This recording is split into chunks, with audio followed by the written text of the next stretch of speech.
soy Germán Bianchi, médico oftalmólogo, cirujano del segmento anterior, cataratas, refractiva, trasplante de córnea. Yo trabajo en Clínica de Ojos Nano, en las sucursales de Olivos, San Miguel y Morón.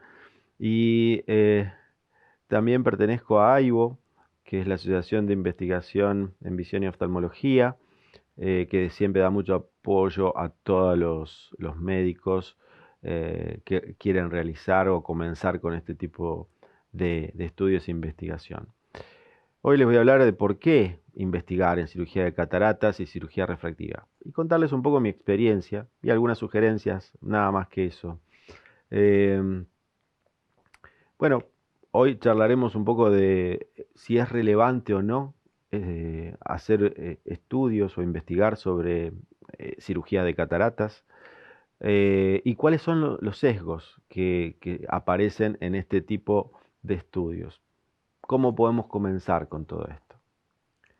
Lo que habitualmente hacemos es atender pacientes en el consultorio, vemos cómo están, la pregunta, la respuesta, anotamos en la historia clínica y eso es lo que nos queda. Lo mismo sucede en el quirófano. Hacemos nuestras cirugías, controlamos los postoperatorios y todo queda ahí, en la historia clínica del paciente. Tal vez podemos comentárselo a algún otro médico, si surge, o algún otro compañero, contarles cuáles fueron nuestras experiencias, pero eso es nuestra práctica habitual. Entonces, hacemos eso en el consultorio, eso en el quirófano, y eso está basado en la subjetividad, en nuestra subjetividad.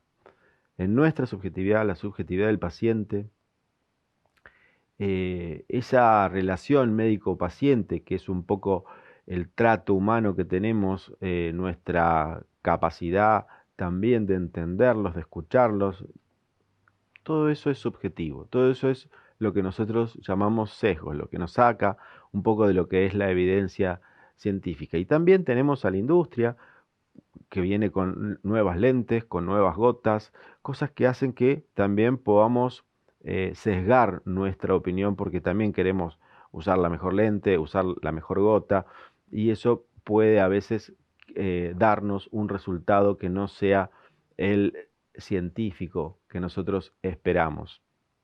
Entonces, ¿qué es la evidencia científica? La evidencia científica es lo que nosotros podemos leer en todas las revistas científicas, en los papers, lo que nosotros podemos encontrar en la literatura y es lo que nos va nutriendo diariamente sobre los avances que hay, sobre lo nuevo que aparece, sobre los resultados de algo que existía y por ahí creíamos que era una cosa y suele ser otra.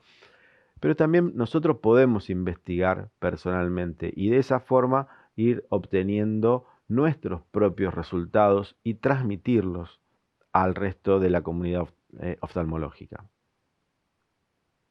¿Cómo hacemos para investigar? Y bueno, tenemos que aprender a revisar nuestra propia casuística, nuestros propios pacientes. Lo podemos hacer hacia atrás o hacia adelante, o sea, retrospectivamente o prospectivamente.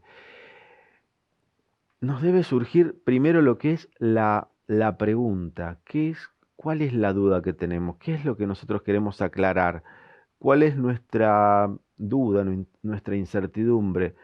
Eh, porque eso es lo que nos da nuestro primer paso para realizar una investigación en nuestros pacientes. Y después vamos a ver a quiénes, en qué paciente, en qué casos em, tenemos este tipo de dudas en nuestros pacientes, qué tipo de estudios le vamos a hacer, qué tipo de pruebas queremos llegar. Obviamente, por eso tenemos que tener en cuenta todo lo que hemos leído sobre estos casos, sobre nuestra duda, si esta duda ya existe, ya existió anteriormente, ya fue solucionada, o es una duda que nosotros debemos solucionar con un estudio científico o intentaremos hacerlo. Entonces, una vez que tenemos todos nuestros resultados, los tenemos que analizar, tenemos que interpretarlos y de luego tenemos que discutirlos para poder llegar a una conclusión. La discusión es una de las partes más importantes en un trabajo científico en el cual ya tenemos todos los datos, ya buscamos, tenemos los materiales y métodos, el objetivo, las conclusiones y la discusión es lo que nos arma ese trabajo científico y lo que le da valor por el tipo de bibliografía ya leída y por lo que hemos encontrado nosotros. Así es que les cuento mi experiencia. Hasta el 2015 yo realizaba una medicina que era asistencial, no tenía la inquietud de hacer o presentar un trabajo científico, y ahí es cuando aparece una idea sobre realizar una cirugía con una técnica quirúrgica diferente, que yo no la había visto por ahí en ningún otro lugar. Entonces surge mi idea de presentar un video científico en un congreso europeo. Eso se presenta, fue aceptado, para mi sorpresa, en mi primera intención fue aceptado y fue publicado. Tuve que buscar cómo realizarlo, cómo trabajar sobre eso y presentar mis casos clínicos. Pero vi que le faltaban cosas, vi que le faltaba todo lo que era una presentación científica. Entonces ya quise saber, en ese caso, si me iba bien, si no me iba bien con los pacientes. Ya tenía controles, pero no lo tenía unidos, no tenía la estadística, no tenía cómo surgía eh, un trabajo científico. Entonces empecé a aprender a cómo hacerlos, a preguntar, a juntarme con gente que hacía trabajo científico. Hay gente que se dedica a hacer eso, solamente estudia eh, carreras para poder realizar estudios científicos. Entonces conocen y nos informan cómo buscar casos, cómo detectar, dónde encontrarlos. Así es que se fueron armando todo este tipo de trabajos científicos y publicaciones que fueron apareciendo en diferentes revistas internacionales y nacionales para darnos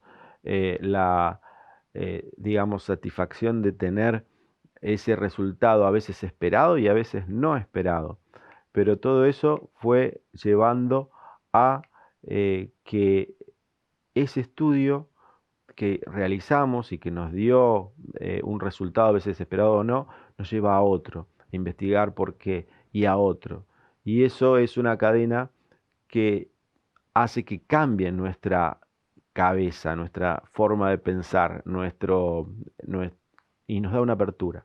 Esa apertura nos permite eh, crear nuevas ideas, nuevas tendencias, nuevas cirugías, nuevas ideas sobre lentes intraoculares, sobre cómo realizar tratamientos, y nos permite darle una mejor salud visual también a los pacientes, aparte de nuestra satisfacción médica como médicos, como científicos o como cirujanos. Y eso nos da, obviamente, una espalda mucho más grande, porque todos nuestros datos, todos nuestros estudios, todas nuestras cirugías están basadas en evidencia. Y eso es importante. Como les decía, es importante tener esa inquietud para poder empezar con un trabajo nuevo, un trabajo científico para hacer nuestro primer trabajo. Lo ideal siempre es comenzar con un reporte de un caso, que es lo más simple, o ir hacia un estudio retrospectivos, o en lo más avanzado es ir a prospectivos o comparativos o multicéntricos. Y siempre tener en cuenta en estos casos todos los aspectos bioéticos. Tener en cuenta al paciente, que el paciente esté de acuerdo en que lo incluyamos en este tipo de estudios. Como concepto final, esto nos permite, la medicina basada en evidencia nos permite conocer cuál es nuestra población, cómo son los resultados, y poder de esta forma transmitirlos a otros colegas sobre nuestros logros, nuestros errores, y de esa forma, digamos, también poder ser referencia. Esto obviamente nos da una satisfacción siempre personal, pero el resultado final es poder obtener una mejor medicina para nuestros pacientes. Muchísimas gracias.